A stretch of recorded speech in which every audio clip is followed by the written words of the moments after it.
नमस्कार दोस्तों, मैं ज्योतिषाचार्य मीना सालवान अपने YouTube चैनल मीना सालवान में आप सबका हार्दिक स्वागत करती हूँ। दोस्तों, जैसा कि आप सभी को मालूम है कि 25 जुलाई से सावन का महीना प्रारंभ हो चुका है और यह 22 अगस्त तक रहने वाला है। तो कल यानी कि 26 जुलाई को सावन का पहला सोमवार है। तो इस पहले सोमवार से आपके लिए मैं एक चमत्कारी उपाय लेकर आई हूँ जो आपको नियमित रूप से करना है और इसका वर्णन स्कंद पुराण में किया गया है। स्कंद पुराण का ही एक चमत्कारी उपाय है जो मैं आप सबके लिए लेकर आई हूँ या आपको बताने जा रही हूँ। लेकिन इस उपाय को आपको जानने के लिए मेरे साथ प्रोग्राम के अंत तक बने रहना पड़ेगा। उससे पहले मैं आपसे निवेदन करती हूँ कि मेरे चैनल को ज़्यादा से ज़्यादा लाइक, शेयर और सब्सक्राइब कीजिए। स्पेशल बेल आइकन को आप ज़रूर दबाएं ताकि मेरी आने वाली नोटिफिकेशन आप तक पहुँच सके। सावन का महीना सबसे ज़्यादा पवित्र, खूबसूरत और आनंददायक माना जाता है। सावन के महीने में ऐसे कौन से उपाय करें और कैसे उपाय करें कि हमें भगवान शिव का आशीर्वाद प्राप्त हो सके। तो सबसे पहले हम सावन माह की महिमा के बारे में वर्णन करते हैं कि वो आखिर इतना पवित्र क्यों है।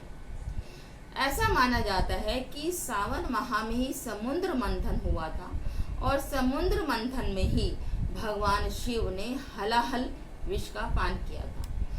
हलाहल विष का पान करने से भगवान शिव में इतनी अधिक उग्रता आ गई कि उसको शांत करने के लिए भगवान शिव पर जल अर्पित किया जाता है।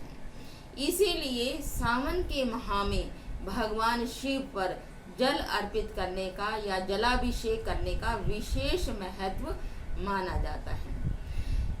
अगर आप पूरे साल भर अगर आपके पास समय नहीं है पूजा करने का, जप करने का, तप करने का, तो लेकिन आप एक सावन के महीने में अगर आप पूर्ण रूप से अपने आप को भगवान शिव के लिए समर्पित कर देते हैं, उनकी पूजा में लीन हो जाते हैं, तो आपको पूरे साल भर का पूजा का फल आपको प्राप्त होगा। यह जो मास है वो जप, तप, दान और साधना के लिए विशेष महत्वपूर्ण है। इसमें आप पूजा करके, साधना करके भगवान शिव की विशेष कृपा प्राप्त कर सकते हैं। अब मैं आपके सामने वो उपाय बताने जा रही हूँ स्कंद पुराण का, जिसकी चर्चा मैंने पहले प्रारंभ की थी। आपने क्या करना है, कल सावन का पहला सोमवार है, लेकिन आज से ही आपने एक नियम बना लेना है कि मैंने प्रतिदिन को ज़्यादा जोर दे रही हूँ। मैं इसीलिए प्रतिदिन को ज़्यादा जोर दे रही हूँ कि आपको पूरे सावन माह में हर रोज नियमित रूप से एक नियम बना के चलना है कि मैंने 108 चीज़ें भगवान शिव को अर्पित करनी हैं।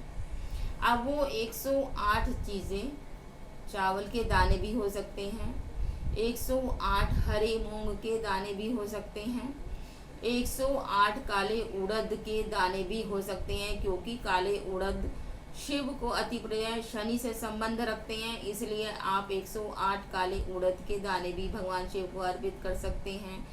108 पीले पुष्प भगवान शिव को अर्पित कर सकते हैं। 108 गुलाब की पत्तियां भी भगवान शिव को अर्पित कर सकते हैं। 108 बेल पत्र के पत्ते भगवान शिव को अर्पित कर सकते हैं। मीन्स आपने 108 चीज़ें भगवान शिव को अर्पित करनी है नियमित रूप से पूरे सावन माह में, क्योंकि स्कंद पुराण में कहा गया है कि अगर आप सावन माह में भगवान शिव को प्रतिदिन 108 चीज़ें अर्पित करते हैं तो उसका कई लाख गुना अधिक करके भगवान शिव आपको पूरे साल भर में देते हैं। इसीलिए इस माह में स्वर्ण का विशेष महत्व बताया गया है। आप इस उपाय को कीजिए और चमत्कारी लाभ आप खुद ही प्राप्त कीजिए, क्योंकि यह चमत्कारी लाभ मैंने करके देखा हुआ है। तो आप भी इस चमत्कारी उपाय को करके देखिए और इसका लाभ प्राप्त करें और शिव का आशीर्वाद प्राप्त करें। यहीं पर ही मैं अपनी वाणी को विराम देती हूँ। अगले एपिसोड में आपके सामने फिर हाजिर होंगी। तब तक के लिए जय श्री कृष्ण।